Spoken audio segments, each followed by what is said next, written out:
India जो country है वो कंट्री रूरल लोगों की है, जो छोटे शहरों से आते हैं, छोटी जगह से आते हैं और उनके पास खोने के लिए कुछ नहीं होता। सबसे बड़ा चैलेंज है कि right information to the student. किसी भी एमबीए कॉलेज का प्लेसमेंट देखेंगे तो 3 सेक्टर में मैक्सिमम प्लेसमेंट होगा। One is education and tax, second is real estate, third is insurance. तो they will, if they will not able to construct their energy, they will destruct. कि आज के AI के scenario में जहां इतना ट्रांसफॉर्मेशन, इमीडिएट ट्रांसफॉर्मेशन हो चुका है, जो डिस्टेंट ट्रांसफॉर्मेशन नहीं है, उनको अपनी एजुकेशन में किस तरीके से चीजों को इवॉल्व करना चाहिए। एक लाइन का आंसर ये है, when machines are smarter than you, you have to be smarter than machines. ये देश जो चला रहे हैं लोग, वो ना पॉलिटिशियन चला रहे, ना एजुकेशनिस्ट चला रहे, ना कोई रिफॉर्मर चला रहे। ये देश भारत के वो युवा चला रहे हैं जिनके पास सपना है, और वो युवा ही सब कुछ कर रहे हैं और सब कुछ हो रहा है।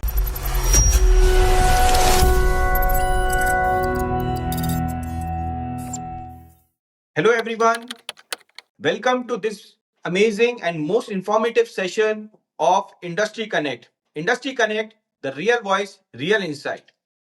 So friends, this is an initiative of Get My University, and Industry Connect is a conversation which is designed to bridge the gap between industry trends and corporate leaders. हम लोग जितने भी एपिसोड करते हैं उसमें we always try to get inspiring leaders who have experienced all in and all out from the industry, from different sectors, be it technology, manufacturing, consulting, entrepreneurship. So objective होता है to share the hands on stories, lessons and the insight जो शायद जो भी MBA students हैं उनको अपनी text book learning से नहीं मिलती है, राइट। और जो हमारा डिस्कशन होता है बहुत कैंडिड होता है, राइट, सो दैट स्टूडेंट्स को एक ओपनिंग मिले, एक माइंडसेट मिले और वो अपने आप को एक्सप्लोर कर पाए with respect to industry reality और harsh reality which I say. So today in this session of Industry Connect, I have with me a very special guest, Mr. Sachin Jain. Welcome mister Jain, how are you? जी good, I am good. Anuj ji कैसे हैं आप? मैं बहुत अच्छा हूं sir, बहुत अच्छा हूं जी बताएं। मैं सचिन जी के बारे में एक ब्रीफ देना चाहता हूं। Sachin ji is a serial entrepreneur, educationist, he is a writer, youth mentor and a very very educated personality from premium institution And a good friend. and a good friend of mine who has been always an inspiration for me. And मैं बताऊं तो एक ऐसे व्यक्ति जो आज अपने career में, मैं कहता हूं ना, बहुत उतार चढ़ाव इन्होंने देखे और उसके बावजूद आज भी ये स्टूडेंट्स के साथ स्टेयर्स पे भी बैठ सकते हैं, पार्क में भी बैठ सकते हैं और अपने कॉर्पोरेट ऑफिस में भी बैठ सकते हैं। Very humble, down to earth person. For my audience, Sachin ji, मेरे को आप, it's required for me to give a professional introduction of yours as well. So जी। Mr. Sachin Jain is a educationist, entrepreneur, and he has dedicated his life for empowering India's youth through skill-based education and purposeful learning. So Mr. Jain is a IIT Roorkee graduate and he's begun his career with Freescale Semiconductor, India's leading semiconductor, amongst the leading semiconductor company. And uske baad he turned himself towards nation building through education and social impact. So he has a deep understanding about the nerves of Indian education system, and Mr. Jain has always been vocal of speaking against, and that's why I also call him an educational activist also, right? So he's always been trying to transform the education learning landscape. इनका active engagement काफी रहा है government of India के skill development के initiatives के साथ, और इन्होंने काफी कंट्रीब्यूट भी किया है towards employability enhancement. Almost 50,000 plus students को एम्प्लॉयबिलिटी और स्किल डेवलपमेंट आज सचिन जी की कंपनी विच इज ईफॉस ग्रांट कर चुकी है। सो आज की डेट में as of now Sachin ji is also in the mentorship board of 11 skill take universities, and they're trying to innovate education through skilling the ecosystem.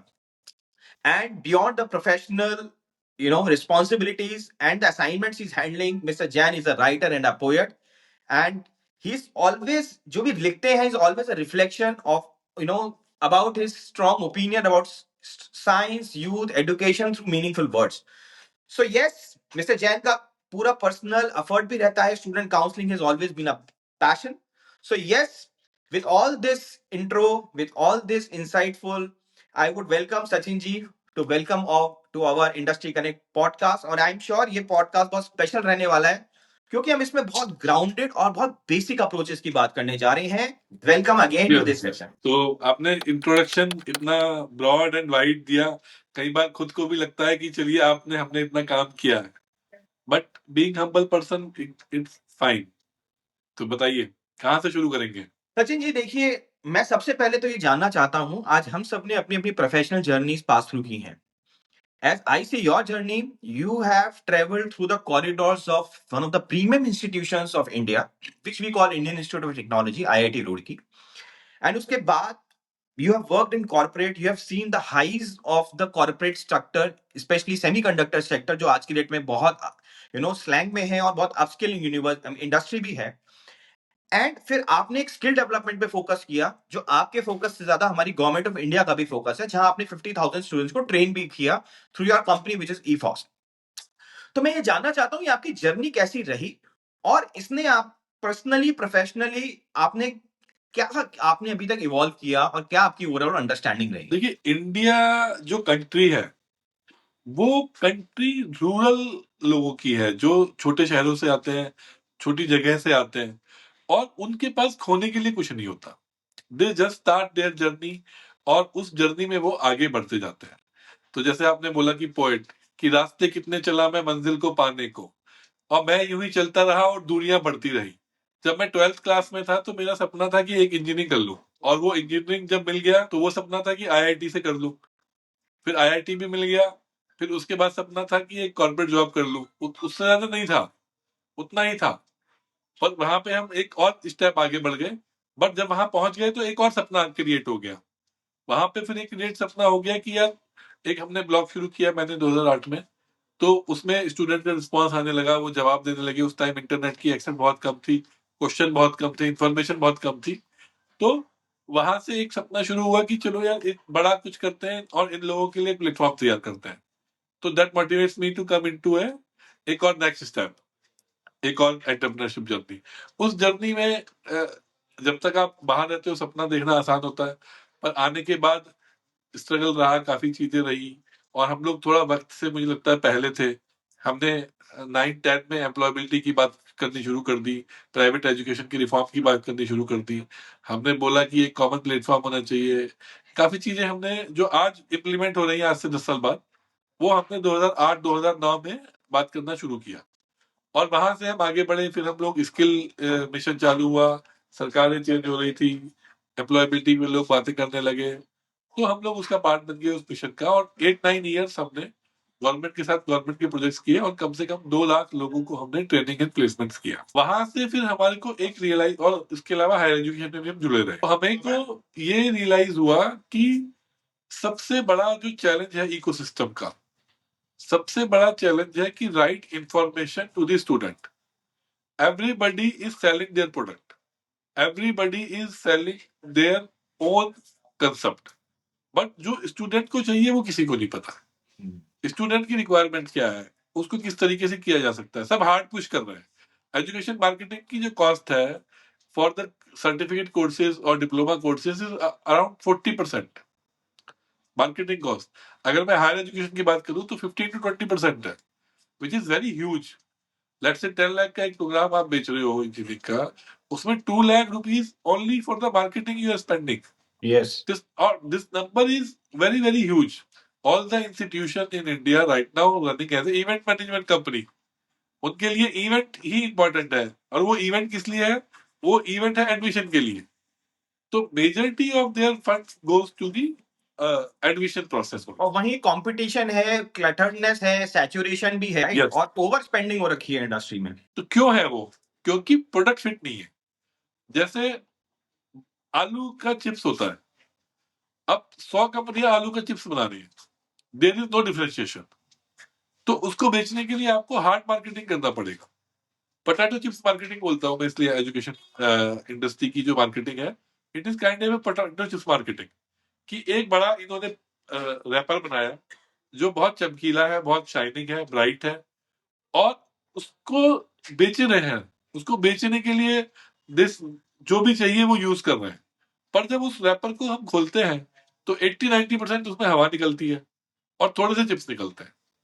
तो इट इज बिल्कुल identical to the education marketing of India.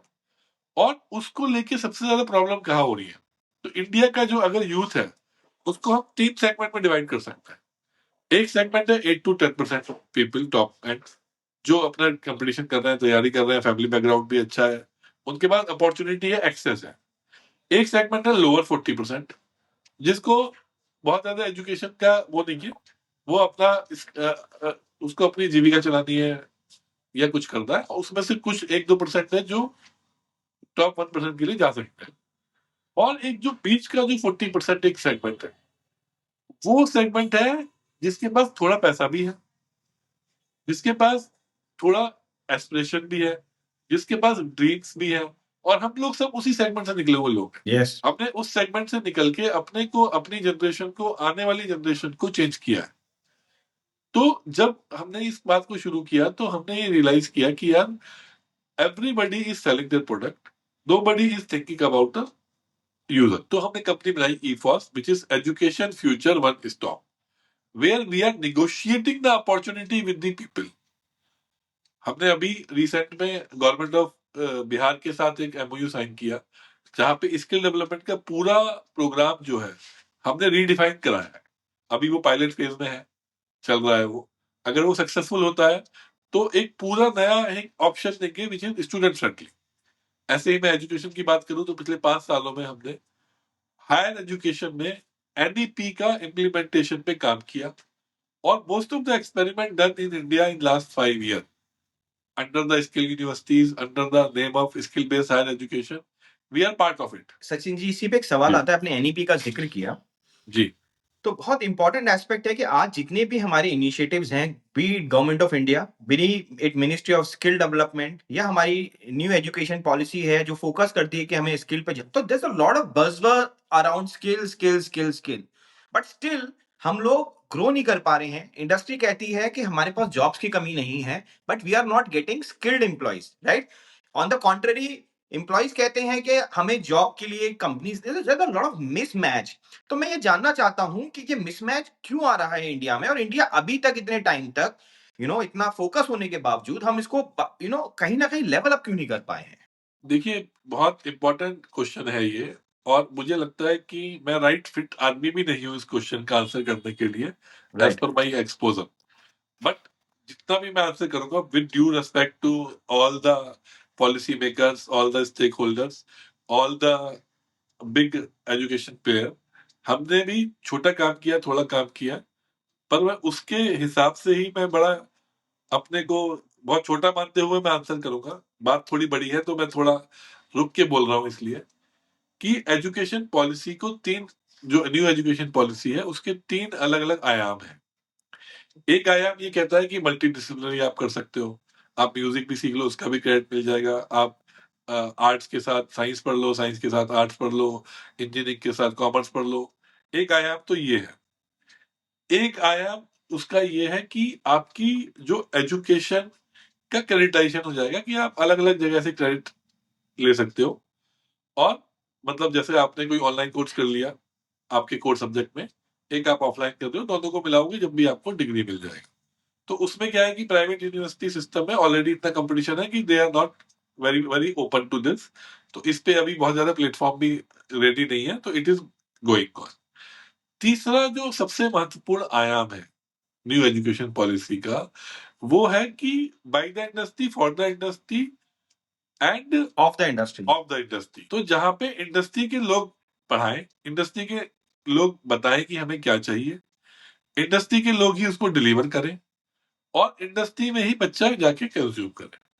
तो ये model बहुत सारे लोग नहीं कर रहे हैं, क्योंकि क्या होता है, जैसे ही आप इस मॉडल में जाओगे तो जो आपका इवेंट मैनेजमेंट कंपनी है, which is so called a institute, वो आपकी बंद हो जाती है। क्योंकि आपको जैसे ही आप इस मॉडल में जाते हो, आपकी इवेंट मैनेजमेंट कंपनी का रोल खत्म हो जाता है। तो ये वो करना नहीं चाहते, क्योंकि फिर वो बहुत हाई फीस कैसे चार्ज करेंगे। तो इस वजह से पूरा का पूरा इकोसिस्टम न्यू एजुकेशन पॉलिसी का जो एक्चुअल एस्पेक्ट है उसको अडॉप्ट नहीं कर पा। बट हमने लास्ट 4-5 years में affordable higher education, skill based higher education and education for all, in 3 initiative को लेके पूरा फोकस किया। हमने निगोशिएट किया यूनिवर्सिटीज के साथ निगोशिएट किया, प्रोग्राम रीडिजाइन किए, इंडस्ट्री को लेके आए। डे वन से इंडस्ट्री इन्वॉल्व है, starting from curriculum design to the delivery of the content. Industry के लोग आ रहे हैं, और to the after the let's say 1/3 is the curriculum delivery, 1/3 is the industry expert delivery, and 1/3 is the real internship और on job training। तो वो जा रहे हैं। तो अभी हमारा ये एक्सपेरिमेंट ऑलरेडी काफी एडवांस स्टेज में आ गया 3-4 सालों में, और एक नंबर छोटा है, 800,000 नंबर अभी है जो इसको कर रहे हैं। 1-2 साल में इसकी रिजल्ट सक्सेस आनी शुरू हो गई है। इस साल हमारा पहला बैच एक होटल मैनेजमेंट का निकला है, जो और जिसने कोई पैसा खर्च नहीं किया।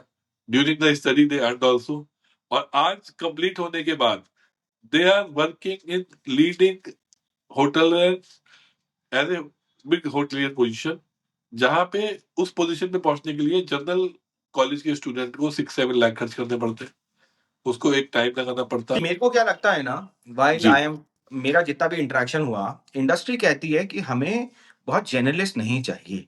We don't need a, suppose आपने होटल मैनेजमेंट की बात की, हमें ऐसा स्टूडेंट या एस्पिरेंट नहीं चाहिए जिसको होटल के सारे फंक्शंस की अंडरस्टैंडिंग हो। मेरी एक रिक्वायरमेंट है, सपोज मैंने कहा रिसेप्शन डेस्क, तो मैं उसको अगर एब्जॉर्ब करूंगा, जो आपने बोली थर्ड एनईपी का जो सिस्टम है, मैं उसको सिर्फ उतने ही जोन में वो कैप्सूल दूंगा, राइट। अगर मेरे को जरूरत है हाउस कीपिंग में, मैं उसको हाउस कीपिंग की ही जरूरत दूंगा। जबकि जब आप होटल का कोर्स करते हैं पूरा, जो 2 साल 3 साल में स्प्रेडेड होता है, आप थ्योरी भी पढ़ते हैं, फिर प्रैक्टिकल भी पढ़ते हैं, फिर पूरी इंडस्ट्री को समझते हैं। इंडस्ट्री लोगों का कहना है हमें इंडस्ट्री समझाने की जरूरत क्यों है। वही चीज जो आप 3 साल में कर रहे हो, वो हम 3 महीने में करके उसको बेटर इंडस्ट्री फिट बना सकते हैं। देखिए क्या होता, ये बहुत एक इम्पोर्टेंट एस्पेक्ट आपने पिक किया। अभी तक हो भी रहा है ऐसा कि लोग सर्टिफिकेट कोर्स कर लेते हैं, ज्वाइन कर लेते हैं, सब कुछ कर लेते हैं, बट वहां पे कैरियर की ग्रोथ हो जाती है। तो जो स्किल बेस्ड हायर एजुकेशन है, वो आपको एक मौका दे रही है, आपको हाई एस्पिरेशन कैरियर में जाने के लिए। अगर आपके पास वो एस्पिरेशन है, जैसे मैंने शुरू में बताया कि 40% है जो जिनके पास एस्पिरेशन है, रिसोर्सेज लिमिटेड है। 40% है जिनके पास एस्पिरेशन ही नहीं है, तो वो तो चलो सर्टिफिकेट कर रहे हैं, कुछ कर रहे हैं, फिट हो जा रहे हैं। पर जो ये जो मेरा बीच वाला सेगमेंट है, जो एक्चुअली इंडिया का यूथ है, जिसको आप बोलोगे कि जिसके पास 90% एनर्जी है 40% यूथ के पास, उसको तो सब कुछ चाहिए ना। उसको डिग्री भी चाहिए, उसको गवर्नमेंट जॉब की भी तैयारी करनी है, उसको आगे भी बढ़ना है, कैरियर में एस्पिरेशन भी देखना है, सब कुछ देखना है। तो इंडस्ट्री भी कहीं ना कहीं उसके लिए अभी तैयार नहीं है। पर वो एक अलाइनमेंट आएगा, सक्सेस स्टोरीज आएंगे, तो इंडस्ट्री भी तैयार होगी, इंस्टीट्यूट भी तैयार होंगे। कुछ इंस्टीट्यूट ने शुरू किया है, तो भेड़ चाल है, धीरे धीरे अदर इंस्टीट्यूट भी अडॉप्ट करेंगे इसको। इवेंट मैनेजमेंट कंपनी से हम लोग बाहर निकलेंगे। तीसरा एस्पेक्ट है एआई। एआई ऑलरेडी एक थ्रेट है कि जितनी भी रिपीटेड जॉब है, जितनी भी इस तरह की जो जॉब है, उनके नंबर्स कम होंगे। जब नंबर उस कम पे मैं एक होंगे तो सेपरेट आरओआई नहीं आपसे आएगा। स्पेशल एआई रिलेटेड एस्पेक्ट को हम बिल्कुल टच करेंगे, क्योंकि वो ऑल टुगेदर एक बहुत जी ट्रांसफॉर्मेशन है, जिसको हमें बहुत सीरियस लेवल पे डिस्कशन करने की जरूरत है। मेरा यहाँ पे एक सवाल आता है सर आपके लिए। आज की डेट में मैनेजमेंट एजुकेशन की हम बात करते हैं। Management education has become now a kind of a milestone education किसी भी स्टूडेंट के लिए, और उसे एम्प्लॉयबिलिटी के साथ कनेक्ट किया गया है कि you have done your graduation, अभी आपकी कोई मार्केट वैल्यू नहीं है, you are not ready to fit in the market in terms of communication knowledge skill cap and other aspects. You come for a management program, आप 2 साल यहाँ पे MBA पढ़िए, और एमबीए पढ़ने के बाद आप इंडस्ट्री रेडी हो जाएंगे, और फिर वहां पे कॉलेजेस की अपनी मार्केटिंग होती है, कोई 10 लाख क्लेम कर रहा है, कोई 15 कर रहा है, जैसा आपने बोला इवेंट मैनेजमेंट कंपनी वाला एक एस्पेक्ट शुरू हो जाता है, right. How do you see, बहुत क्लियर भाषा में, as a educationist, as a neutral entity जो एजुकेशन को देख रहा है, एमबीए का जो एक सिनारियो है, फॉर सो मेनी एमबीए भी स्कूल्स में, एमबीए की बात करता हूं, MBA colleges does not have a placement audited reports, right. Who will believe that the reports are right in medical, in NEET, और the medical colleges, NMC says that you have to present a audited, हर साल audit होता है colleges का, but MBA में कोई placement का audit नहीं होता, विच इज इजीली पॉसिबल। तो कहीं ना कहीं बड़ा शेडी सा एक एस्पेक्ट है। मैं आपका व्यू जानना चाहता हूँ पूरी मैनेजमेंट एजुकेशन को लेकर। देखिए, आप किसी भी एमबीए कॉलेज का प्लेसमेंट देखेंगे तो 3 सेक्टर में मैक्सिमम प्लेसमेंट होगा। One is education and tax, second is real estate, third is insurance.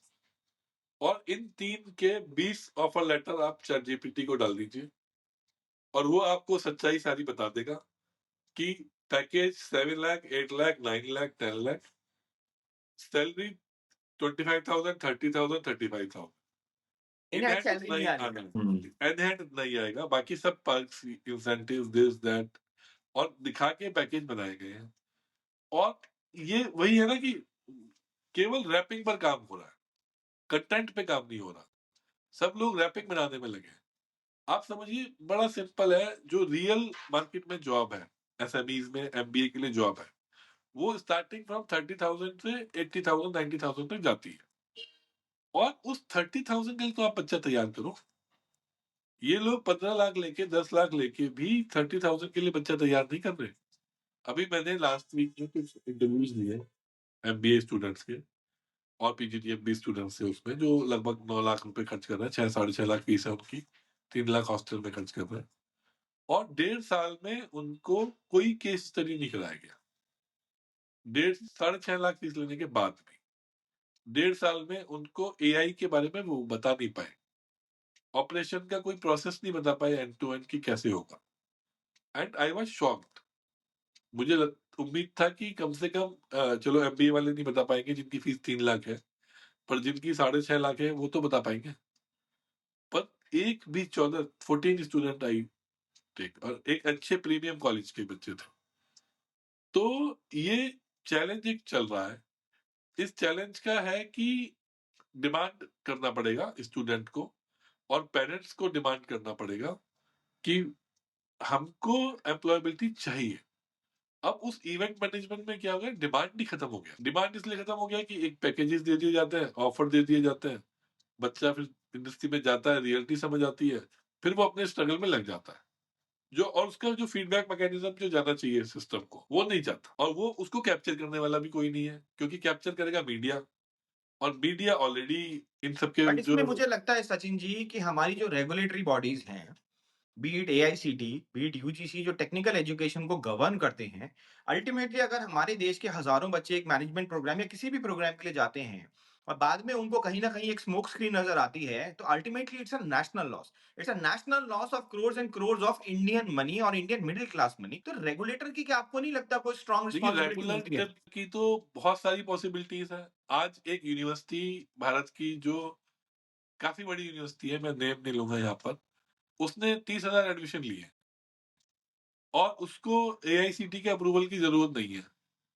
अब पर 30,000 यूनिवर्सिटी में अगर आपको किसी भी नॉर्मल एआईसीटी अप्रूव कॉलेज लेना है, आपको अगर 120 सीट्स चाहिए, तो आपको 500 के हिसाब से इंफ्रास्ट्रक्चर चाहिए, आपको 500 बच्चों के हिसाब से हॉस्टल चाहिए, आपको फैकल्टी चाहिए, सब कुछ चाहिए, तब आप जाके 120 का अप्रूवल आपको मिलता है। आज ये ओपन इतना हो गया कि आप 30,000 स्टूडेंट्स के एडमिशन ले रहे हो, 1,20,000 का इंफ्रा, क्या आपके पास 30,000 का भी इंफ्रा नहीं है? वो 30,000 के बच्चे भी डबल शिफ्ट में पढ़ रहे हैं। तो फैकल्टी का तो आप छोड़ ही दीजिए, क्या उसमें गाइडलाइन है, क्या नॉर्म्स है? कोई भी अगर एक ऑडिट हो जाए, और रैंकिंग में आप देखेंगे तो सारी रैंकिंग में लिस्टिंग में आएगा।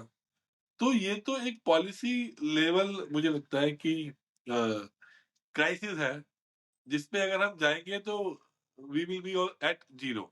उसमें तो कोई इतना इतना ज्यादा चीजें हैं कि मुझे लगता है कि उस पे ना जाए, जो चल रहा है उसी को थोड़ा इम्प्रूव करें। आपने बोला ना जाए, और मैं कंप्लीटली एग्री करता हूं, क्योंकि कुछ चीजें हैं जिनको हम कंट्रोल नहीं कर सकते, और उन चीजों के बारे में हम बहुत ज्यादा आई थिंक इट्स बेटर कि हम क्या नहीं, कर सकते हैं सिचुएशन तो रियल ये है कि लोग सड़क पे आ जाने चाहिए। रियल सिचुएशन तो ये है। इसीलिए मैं एजुकेशनल एक्टिविस्ट बोलता हूँ आपको। आपके बट ये जो दर्द है और जो एंगर है ना, आपका हर जगह रिफ्लेक्शन में आता है। पर क्या है कि जो जो 40% लोग हैं जिनकी मैं बात करता हूँ, जिनके लिए हम काम कर रहे हैं, उन 40% लोगों का एस्पिरेशन बहुत हाई। उनको आप कुछ मत दो, खाना मत दो, चीजें मत दो, आप उनको अपॉर्चुनिटी भी कम दो, रिसोर्सेज भी कम दो, पर वो निकल निकल के अपना रास्ता बना ही लेते हैं। और सबने बनाया, हमने भी बनाया, और लोग बना रहे हैं। तो मुझे लगता है कि एक्टिविज्म कोई इसका रास्ता नहीं है। बट हाँ, ऐसे प्लेटफॉर्म आने चाहिए जो इस चीजों को ले, सरकार को एजुकेट करे, पॉलिसी लेवल पे एजुकेट करे, इन चीजों की जरूरत है।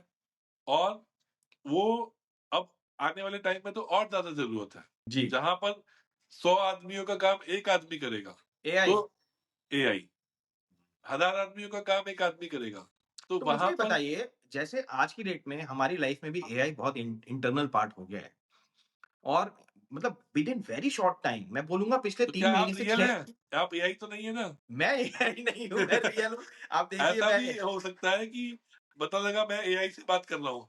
बिल्कुल हो सकता है, और वो सुपर इंटेलिजेंस पे जब हम लोग जा रहे हैं, और मैं देखता हूँ कि जो स्किल सेट हम सीख रहे हैं, आप देखिए मुझे कुछ भी काम करना होता है, मुझे कोई डेटा शीट बनानी है, कुछ भी करना है, कोई स्क्रिप्ट लिखनी है, कुछ भी करनी है, तैयारी करनी है किसी सेशन की, एआई इज अ टूल। तो मेरे पीछे जो पहले टीम होती थी, कहीं ना कहीं मुझे उनकी जरूरत नहीं है।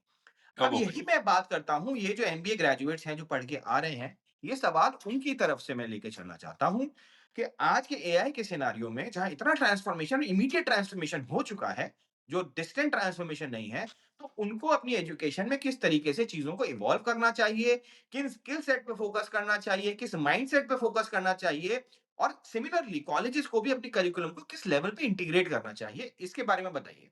एक लाइन का आंसर ये है, when machines are smarter than you have to be smarter than machines. Yes. अगर आपको दिख रहा है कि चारों तरफ सिस्टम, इकोसिस्टम सारा स्मार्ट हो रहा है, तो आपको तो स्मार्ट बनना ही पड़ेगा। आपके पास बिल्कुल। दूसरा रास्ता नहीं है। दुनिया दो हिस्सों में बंटने वाली है। एक वो लोग जो स्मार्ट होंगे, जो एआई को समझेंगे, एआई को कंट्रोल करेंगे, और वो लोग जो एआई से कंट्रोल होंगे। हम्म। और जो कंट्रोल करेंगे वो हो सकता है 10% हो, 20% हो, 15% हो, और जो कंट्रोल होंगे वो 80% भी हो सकते हैं। तो ये तो देखो आने वाला वक्त ही बताएगा। But as a student, student के लिए भी टफ लाइफ है, वो एक ट्रांसफॉर्मेशन फेज में है। आज से 50 साल बाद तो ऐसा हो सकता है कि जनरेशन का ऑटोमेटिकली ही अपग्रेडेशन हो जाएगा कि वो एआई को समझ पाएगा, कंट्रोल कर पाएगा। पर ये जो जनरेशन बीच में फंसी हुई है, और जो 80-90% टाइम अपना रील्स में ठुमके देखने में निकाल देती है, उस जनरेशन के लिए तो बहुत इंपॉर्टेंट है कि अपने को स्किल करना, अपने को तैयार रखना। और ये एक थ्रेट भी है, क्योंकि क्या होता है कि जो 80% होंगे, जो एआई से कंट्रोल नहीं होंगे, they can go in A negative direction also. वो उस अराजकता जिसको बोलते हैं, जब उनको लगेगा यार हम कुछ कर नहीं पा रहे, तो they will, if they will not able to construct their energy, they will distract. तो ये भी एक बहुत बड़ा थ्रेट है जो अगले आने वाले 5 से 6 सालों में आना है। हमारा पॉलिटिकल सिस्टम आज भी 40 साल पुराना चल रहा है, उसका कोई अपग्रेडेशन नहीं है। कुछ ऊपर के 5% चेहरे चेंज हो गए, पॉलिश हो गए, बट अगर आप नीचे ग्राउंड लेवल की रियलिटी देखेंगे तो लोग सेम ही है, जो आज से 40 साल पहले, 50 साल पहले। और यहाँ पर तो हर मिनट चेंज हो रहा है। कल मैं चैट जीपीटी यूज कर रहा था, मैंने उससे कुछ एक पूछा चीज, उसने मुझे सजेस्ट कर दिया कि यार ऐसे मत करो, आप अच्छा। इस तरीके से सजेस्ट उस ही। एंड आई वाज शॉक्ड कि भाई मैं ना प्रॉम्प्ट दिया, अभी तक तो प्रॉम्प्ट इंजीनियरिंग चल रहा था कि प्रॉम्प्ट दोगे आप, अच्छा जितना आप उसको बताओगे उतना अच्छा आउटपुट देगा। कल उसने प्रॉम्प्ट भी खुद लिख दिया, सजेशन भी खुद दे दिया, आउटपुट भी दे दिया। And it was first time I saw. तो हर मिनट दुनिया चेंज हो रही है, हर सेकंड दुनिया चेंज हो रही है, और उस चेंजिंग दुनिया में आपके पास लिमिटेड टाइम है। आप अपने ये 2 साल 3 साल खराब कर दोगे, अगले 1.5 करोड़ लोग खड़े हो जाएंगे। हर साल भारत में 18 करोड़, 18 साल से ज्यादा 1.5 करोड़ लोग होते हैं। तो ये 1.5 करोड़ अपना टाइम खराब खराब करेंगे, तो अगले 1.5 करोड़ आ जाएंगे, तो आपके पास मौका ही नहीं रहेगा। तो इसलिए मैसेज बड़ा सिंपल है युवाओं के लिए, अपने को तैयार करें, अपने को स्मार्ट बनाएं, और मशीन से लड़ाई है, आदमी से नहीं है। आप नहीं, आपने बिल्कुल सही बोला, और मुझे लगता है कि आज की डेट में जो भी हमने सारे सब्जेक्ट्स टच किए, ये बहुत सेंसिटिव सब्जेक्ट्स हैं, और एक ये नेशनल स्केल के सब्जेक्ट्स हैं, राइट? आज हम चाइना की ग्रोथ की बात करते हैं, तो कहीं न कहीं हम तब रियलाइज़ करते हैं कि वो ग्रोथ पॉसिबल थी, और कहीं न कहीं हम चीज़ों को, और मुझे लगता है ये चीज़ें पॉलिसी लेवल पे ज़्यादा इम्पोर्टेंस रखती हैं, क्योंकि एग्ज़ीक्यूशन लेवल पे हर आदमी अपने वेस्टेड इंटरेस्ट के लिए, अपने-अपने इंटरेस्ट के लिए काम कर रहा है, और वो करेगा, जो भी जिस भी फील्ड में हो। बट पॉलिसी लेवल पे ये समझ और ये डेप्थ आनी चाहिए, उसका एग्ज़ीक्यूशन प्लान होना चाहिए। और मुझे देखिए, ये भी बड़ा लगता है सर, बड़ा मुझे औ लगता है कि सिंपल है कि इंटेंशन, एजुकेशन जो होती है, education is a right. Education luxury नहीं है। एजुकेशन हर व्यक्ति को इक्वल अपॉर्चुनिटी मिलनी चाहिए, सीखने का मौका मिलना चाहिए। एक व्यक्ति जो आईआईटी में चला जाता है या प्रीमियम इंस्टीट्यूट में चला जाता है, उसको एक बात सीखने की मिल रही है, और उसके अलावा एक व्यक्ति जो छोटे कॉलेज से पैसे देके अगर वही एजुकेशन कर रहा है, सेम कोर्स, उसको उतना एक्सपोजर नहीं मिल पा रहा। That is a challenge. या तो वो उसके लायक ही नहीं है, या तो आप उसको डिनाई कर दो कि भाई तुम इस एजुकेशन के लायक ही नहीं हो, तुम ये मत करो, तुम कुछ और करो। पर अगर तुम उस एजुकेशन के लायक हो, अगर आप इंजीनियरिंग में 3 लाख लोग एडमिशन लेते हैं, तो उन 3 लाख लोगों को समान शिक्षा मिलनी चाहिए, समान एक्सपोजर मिलना चाहिए, समान फैकल्टी मिलनी चाहिए, समान लैब की अपॉर्चुनिटी मिलनी चाहिए, चाहे वो आईआईटी में पढ़े चाहे प्राइवेट में पढ़े। अब ऐसा नहीं है कि उसको आपको दिखाने के लिए, बीटेक का ठप्पा लगाने के लिए आपने 25 लाख लोगों को देना शुरू कर दिया, तो पॉलिसी तो यहीं पर ही फेल हो जाती है कि तो क्या आपको लगता है इसमें एंटरप्रेन्योरशिप का भी एक बहुत बड़ा रोल हो सकता है? आज की डेट में जो हम जॉब सीकर्स बना रहे हैं, वहाँ पे अगर हम बच्चों को एक एंटरप्रेन्योरियल अप्रोच दें और उनको चीज़ों को फंडामेंटल लेवल पे समझने का मौका दें, उन्हें वो देखिए, इकोसिस्टम बनाने का मौका ये जो दें, तो देश जो चला रहे हैं ना लोग, वो ना पॉलिटिशियन चला रहे, ना एजुकेशनिस्ट चला रहे, ना कोई रिफॉर्मर चला रहे। ये देश भारत के वो युवा चला रहे हैं जिनके पास सपना है, और वो युवा ही सब कुछ कर रहे हैं वो, और सब कुछ हो रहा है। इसीलिए अराजकता नहीं है, क्योंकि चीजें हो रही हैं। पर वो इसलिए नहीं हो रही कि हमने पॉलिसी अच्छी बनाई, वो इसलिए नहीं हो रही कि हमने रिसोर्सेज अच्छे दिए, वो इसलिए नहीं हो रही कि कोई एक प्राइवेट यूनिवर्सिटी का सिस्टम है जो हर साल 2 नई यूनिवर्सिटी बना रहा है उस पैसे से। पर जिन लोगों को पढ़ाना है उनको अपॉर्चुनिटी नहीं दे रहा, उनको कॉस्ट इफेक्टिव इंफॉर्मेशन नहीं दे रहा। ये इसलिए हो रहा है कि एक ऐसा वर्ग है, एक ऐसा युवा है जो कुछ भी करने के लिए तैयार है अपने सपने के लिए। वो भूखा भी सो रहा है, सड़क पे भी सो रहा है, सब कुछ कर रहा है। तो कहीं ना कहीं ये तो एक हमारा सिस्टम का फॉल्ट है। वो एंटरप्रेनर भी बन रहा है, जॉब भी क्रिएट कर रहा है। तो एज ए पॉलिसी तो सबको सोचने की जरूरत है। हमारी ये वॉइस अगर कहीं जाती है, कोई इसको सुनता है, तो अच्छा है। पर मैं तो अभी भी इस बात पे फोकस करूंगा कि जो युवा है, जो सपने लेके आ रहा है, वो अपने जो रोल मॉडल्स हैं, जो हीरोज हैं, उनको सही चुने। उनको, जो आज की डेट में थोड़ा ट्रेंड हो गया कि वो रोल मॉडल्स हो गए कि जो रील बना रहा है जिसके 3 मिलियन व्यू हो गए, वही रोल मॉडल है। उसको ना चुने, राइट रोल मॉडल चुने, राइट जो है लोगों को फॉलो करे, और अपने को प्रोडक्टिव बनाए। दुनिया अपने आप चलेगी। पॉलिसी जब एक बार मुझे लगता है कि तूफान आएगा एआई के इम्प्लीमेंटेशन के बाद, एक क्राइसिस पीक पे आएगा, तो जब पॉलिसी भी चेंज हो जाएगी, सब कुछ बाकी तो चेंज हो ही जाएगा। नहीं, आपने बहुत अच्छे इनसाइट्स दिए और मुझे लगता है कि ये बहुत हार्ड डिस्कशन था। जनरली ऐसे डिस्कशंस होते नहीं हैं। एक डिस्कशन का एक लाइन एंड लेंथ होता है, बट यहाँ हमने बहुत खुल के बात की है and I myself been to education since last so many years, और आपने जिस तरीके से देखा है, अपना हम लोगों ने मिलके एज़ कंपेनियंस ट्रांसफॉर्मेशन किया, आज हम वही डिस्कस कर रहे हैं। जी। लास्ट में सर, मैं सचिन जी एक ही चीज़ पूछना चाहता हूँ आपसे, जो भी बच्चे ये पॉडकास्ट देखें या जिन तक भी ये मैसेज जाए, मुझे लगता है वो रिलेट कर पाएँगे और वो उस लेवल पे भी सोच पाएँगे from the top approach. Although उनको काम बॉटम से शुरू करना है। उनको क्या फ़ोकस करना चाहिए? किस तरीके से सोचना चाहिए और किन स्किल्स पे फ़ोकस करना चाहिए? ये मैं जानना चाहता हूँ, स्पेशली फॉर द स्टूडेंट्स जिस भी फील्ड के हों, और specially for the management students, क्योंकि ये सेशन उनके लिए भी ओरिएंटेड ज़्यादा है। देखिए, फील्ड तो आपको आज की डेट में अपने को क्रिटिकल थिंकिंग और जो एक प्रॉब्लम सॉल्विंग है, उस पे आपको काम करना है। टेक्नोलॉजी चेंज होगी, प्रोसेस चेंज होंगे, सिस्टम चेंज होंगे, बट आपकी जो अप्रोच है उस प्रॉब्लम को सॉल्व करने की, आपकी जो अप्रोच है नए सॉल्यूशन निकालने की, इनोवेटिव आइडिया लाने की, वो सबसे ज्यादा मैटर करेगी। और एम्प्लॉयबिलिटी पे मैंने काफी, कम से कम 1 लाख से ज्यादा स्टूडेंट को एड्रेस किया है, डीप सेशंस भी लिए हैं। वहां पर ना एक चीज निकल के आता था क्रक्स, मैं आपके जो स्टूडेंट है उनको वही मैसेज दूंगा। मुझे लगता है एम्प्लॉयबिलिटी जो होती है, वो होती है कि आपकी education and skills to get first job, आपकी अप्रोच इन दैट जॉब जब आप स्टार्ट करते हैं उसको करने की, उसको तरीके की, जिससे कि वो जॉब रिटेन हो जाए। तो second point is to retain that job. Third point is to grow in that job. Grow करने के लिए आपको बाकी जो अदर स्किल्स है, मैनेजमेंट है, लीडरशिप है, टीम वर्क है, उस सब पे काफी काम करना पड़ता है। पर मैं उनको बोलता हूँ कि रिस्पॉन्सिबिलिटी, कि आप जिस काम को कर रहे हो आप रिस्पॉन्सिबिलिटी से करें। तो आप जो थर्ड पॉइंट है एम्प्लॉयबिलिटी का, to grow in that job, अपने को रेडी करना है कि जहां जिससे आप वो जॉब में ग्रो कर पाए। फोर्थ पॉइंट उसमें है जो सबसे ज्यादा आज की डेट में रिलीवेंट है, कि किसी भी दिन आपकी जॉब इरिलीवेंट हो सकती है। किसी भी दिन जो आप काम कर रहे हैं वो इरिलीवेंट हो सकता है। तो next day you should be ready for a new work, new job. आपको फ्लेक्सिबिलिटी। अपने अपने को तैयार रखना है उस चीज के लिए भी। तो वो फोर्थ इंपॉर्टेंट पॉइंट है।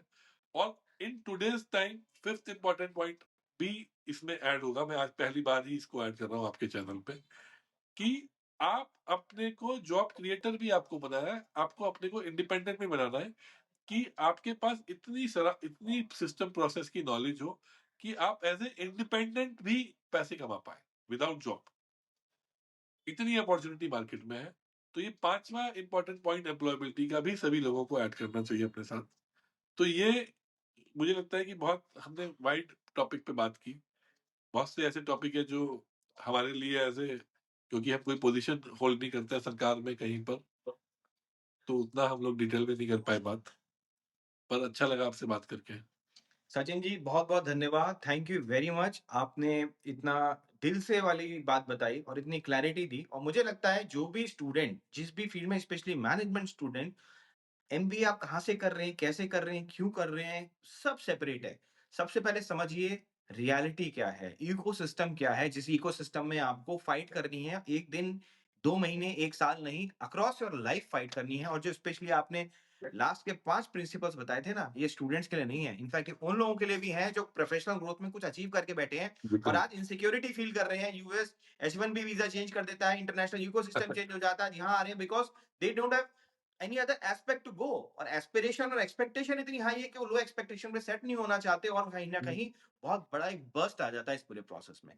सो all in all, thank you very much for thank you for coming to our inviting. Session, sparing your time, and we believe कि आने वाले टाइम में हम और डिफरेंट एस्पेक्ट्स को, सब्जेक्ट्स को टच बेस करेंगे और आपकी जी, इंसाइट अपने ऑडियंस तक पहुंचाने की कोशिश करेंगे। ठीक है जी, thank you. Thank you sir, thank you. Okay.